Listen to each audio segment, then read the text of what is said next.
Trump speaks in Michigan. As we mentioned earlier, the vice president is in the key Midwestern battleground state of Wisconsin. Both states could go to either party this election. Both states are part of what is known as the blue wall that Caitlin just talked about because they historically vote for the Democratic presidential ticket. Now, that is until 2016, of course, when Donald Trump won and turned some of those blue states red for the first time since the 1980s. To help break all of that down with us is CBS News Executive Director of Elections and Surveys, Anthony Salvanto. Anthony, always great to have you in studio. Talk to us about why this blue wall is so important and why it's important to uphold, at least for the Democrats.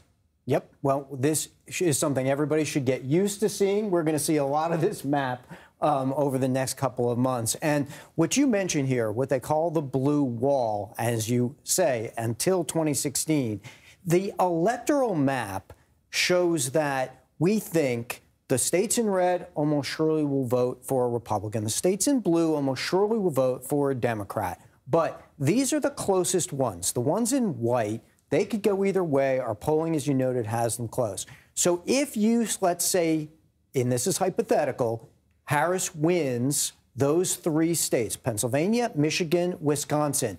What you see here is that that adds up to the magic number of 270. Effectively, that's the win, assuming all else.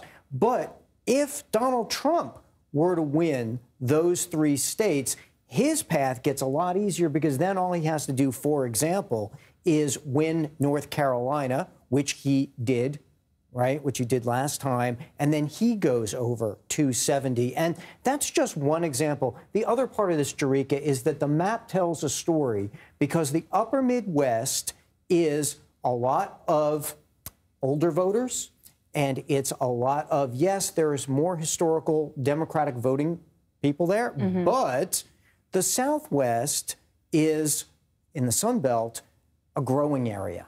It's diversifying. A lot of different kinds of voters, college-educated voters, a lot of black voters in Georgia, a lot of Hispanic voters in Arizona. In many ways, it represents the growth area of America and the changing America. Well, a Southern strategy and a Southern map would also tell a story about the way in which voting patterns have shifted in the country. So with some of your latest polling, what are you seeing right now when it comes to the blue wall and the likelihood at this moment? We know things could change, but what are you seeing? Well, quite frankly, it's this. I don't have to do anything. I don't have to play with anything because it's all so close that we actually do rate all of these states as toss-ups. Right. But having said that, I think that the competition, if we do go, let's say we look at the Southern route, right, for Donald Trump, and it starts to look like that, he still needs to win, based on what I just did, he would still need to win, let's say, a Pennsylvania